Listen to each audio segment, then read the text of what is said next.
ഒന്നാലോചിച്ചു നോക്കിയേ, നിങ്ങൾ പെട്ടെന്നൊരു ദിവസം ചെറുതാകാൻ തുടങ്ങിയാൽ എന്തായിരിക്കും സംഭവിക്കുക? ഇതൊരു ഫാന്റസി സിനിമയിലെ കഥയൊന്നുമല്ല. ഭൗതികശാസ്ത്രത്തിന്റെ ഞെട്ടിക്കുന്ന ചില യാഥാർത്ഥ്യങ്ങളാണ് നമ്മളിവിടെ കാണാൻ പോകുന്നത്.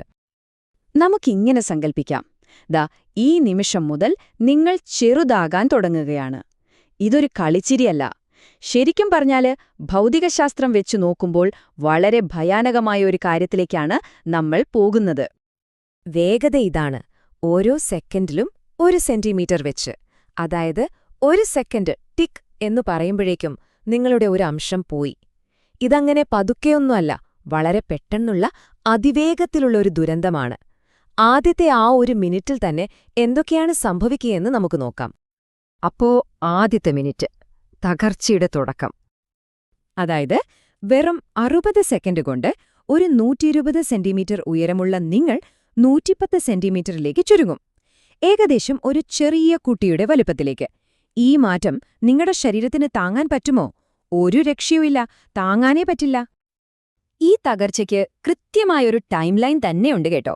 വെറും 5 സെക്കൻഡ്, അപ്പോഴേക്കും തലകറങ്ങി താഴെ വീണിട്ടുണ്ടാകും. 30ാമത്തെ സെക്കൻഡ് ആകുമ്പോഴേക്കും ശരീരത്തിലെ സിസ്റ്റംസൊക്കെ പണിമുടക്കും. ഇനി 1 മിനിറ്റ് തികയുമ്പോഴോ നിങ്ങൾ ഉള്ളിൽ നിന്ന് ചൂടാകാൻ തുടങ്ങും, അക്ഷരാർത്ഥത്തിൽ വേവാൻ തുടങ്ങും. എന്തുകൊണ്ടാണിങ്ങനെ സംഭവിക്കുന്നത്? നിങ്ങളുടെ ശരീരം ഇത്ര പെട്ടെന്ന് ചുരുങ്ങുമ്പോൾ തലച്ചോറിന് ഇതിനൊപ്പം എത്താൻ പറ്റില്ല. രക്തയോട്ടം, നാഡീവ്യൂഹം എല്ലാം താളം തെറ്റും. പിന്നെന്ത് സംഭവിക്കും? ബാലൻസ് പോകും. നിൽക്കാൻ പോലും പറ്റാതെ നിങ്ങൾ താഴെ വീഴും. പക്ഷെ അതിനേക്കാളൊക്കെ ഭീകരമായൊരു കാര്യമുണ്ട്. നിങ്ങളുടെ സ്വന്തം ശ്വാസകോശം തന്നെ നിങ്ങൾക്കൊരു ശത്രുവായി മാറും. ഒന്ന് ആലോചിച്ചു നോക്കൂ. ശ്വാസനാളങ്ങളും ശ്വാസകോശത്തിലെ ചെറിയ അറകളുമൊക്കെ ചുരുങ്ങുമ്പോൾ ഉള്ളിലുള്ള വായുവിന് പുറത്തേക്ക് പോകാൻ ഒരു വഴിയുമുണ്ടാവില്ല. അതൊരു പ്രഷർ കുക്കർ പോലെയാകും, ഒരു സ്ഫോടനം പോലെ. നിങ്ങളുടെ ശ്വാസകോശം പൊട്ടിത്തെറിക്കാൻ വരെ ചാൻസുണ്ട്. അതുകൊണ്ട് തന്നെ സംഭവിക്കുന്നതെന്താണെന്ന് വെച്ചാൽ, നിങ്ങൾക്ക് തൽക്ഷണം ബോധം പോകും. ശ്വാസകോശവും രക്തയോട്ടവുമൊക്കെ പണിമുടക്കുന്നതുകൊണ്ട് സത്യം പറഞ്ഞാൽ ഈ വേദനയൊന്നും അറിയുന്നതിന് മുൻപ് തന്നെ നിങ്ങൾ അൺകോൺഷ്യസ് ആവും. ഒരു തരത്തിൽ അതൊരു ആശ്വാസമാണെന്ന് വേണമെങ്കിൽ പറയാം, അല്ലേ? ശരി, ഇനി അടുത്ത മിനിറ്റിലേക്ക് കടക്കാം. 2ാം മിനിറ്റ്, ശരീരം ഉരുകിത്തീരുന്ന നിമിഷങ്ങൾ. 2ാമത്തെ മിനിറ്റിൽ നിങ്ങൾ വീണ്ടും ചുരുങ്ങുകയാണ്. 110 സെന്റിമീറ്ററിൽ നിന്ന് വെറും 50 സെന്റിമീറ്ററിലേക്ക്. അതായത് ഒരു ചെറിയ പാവയുടെ വലിപ്പത്തിലേക്ക്. ഈ ഘട്ടത്തിൽ നിങ്ങളുടെ ശരീരം തന്നെയാണ് നിങ്ങളുടെ ഏറ്റവും വലിയ ശത്രു. അതായത് നമ്മുടെ ശരീരം എപ്പോഴും ചൂടുണ്ടാക്കുന്നുണ്ടല്ലോ, ഒരു എഞ്ചിൻ പോലെ. സാധാരണഗതിയിൽ ഈ ചൂട് നമ്മുടെ തൊലിയിലൂടെ പുറത്തേക്ക് പോകും. പക്ഷേ നിങ്ങൾ ചുരുങ്ങുമ്പോൾ ഒരു പ്രശ്നമുണ്ട്. നിങ്ങളുടെ ഉള്ളിലെ വ്യാപ്തം കുറയുന്നതിനേക്കാൾ വേഗത്തിൽ തൊലിയുടെ വിസ്തീർണം കുറയും. അപ്പോൾ എന്ത് സംഭവിക്കും? ഈ ചൂടിന് പുറത്തു പോകാൻ സ്ഥലമില്ലാതാവും. അതുള്ളിൽ കുടുങ്ങി. അക്ഷരാർത്ഥത്തിൽ ശരീരം ഉള്ളിൽ നിന്ന് വേവാൻ തുടങ്ങും. ഈ ചൂട് മാത്രമല്ല പ്രശ്നം. പതിയെ പതിയെ നിങ്ങൾക്ക് ചുറ്റുമുള്ള ലോകം അപ്രത്യക്ഷമാകും. കാരണം നിങ്ങളുടെ കാഴ്ച നഷ്ടപ്പെടാൻ പോവുകയാണ്. ശരീരം ചുരുങ്ങുന്നതിനനുസരിച്ച് നിങ്ങളുടെ കണ്ണുകളും ചുരുങ്ങില്ലേ? അതോടെ പുറം ലോകം നിങ്ങൾക്ക് കാണാൻ പറ്റാതാവും.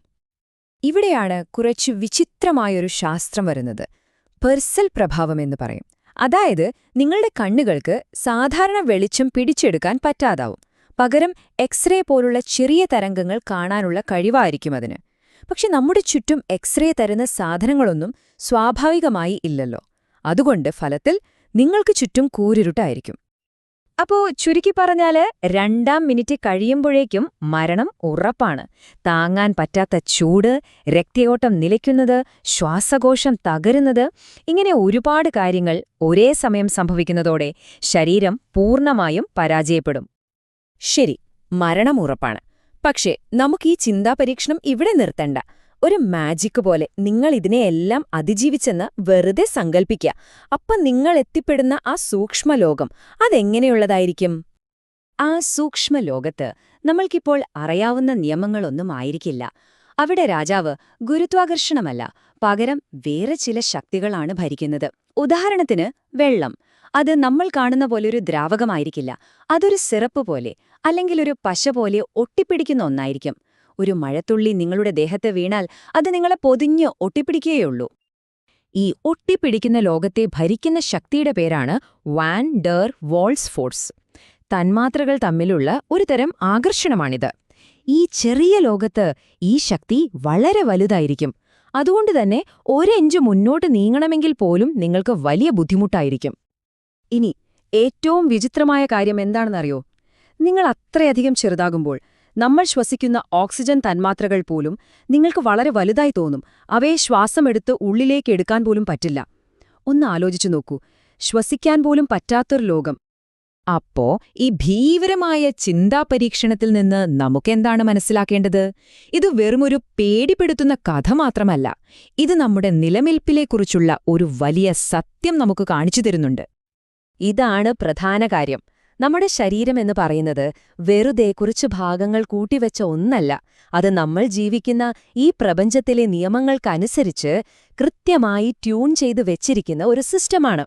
നമ്മുടെ ഉയരം, നമ്മുടെ വലുപ്പം, ഇതെല്ലാം ഈ ലോകത്ത് ജീവിക്കാൻ പാകത്തിനുള്ളതാണ്. ഈയൊരു വലുപ്പത്തിൽ മാത്രമേ നമുക്ക് നിലനിൽക്കാൻ കഴിയൂ. അതൊരത്ഭുതം തന്നെയല്ലേ? അപ്പം നമ്മുടെ ശരീരം നമ്മുടെ ഈ വലുപ്പത്തിനു വേണ്ടി തന്നെ ഡിസൈൻ ചെയ്തതാണ്. അപ്പോൾ ഒരു ചോദ്യം ബാക്കിയുണ്ട്.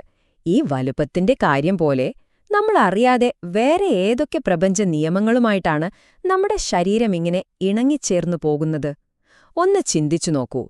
അടുത്ത തവണ നിങ്ങൾ കണ്ണാടിയിൽ നോക്കുമ്പോൾ ഓർക്കുക, നിങ്ങൾ കാണുന്നത് വെറുമൊരു രൂപമല്ല, പ്രപഞ്ച നിയമങ്ങളുമായി ചേർന്ന് പ്രവർത്തിക്കുന്ന ഒരത്ഭുതമാണ്. നമ്മുടെ ഈ വലിപ്പം അതൊരു ഭാഗ്യമല്ല, അതൊരു അനിവാര്യതയാണ്.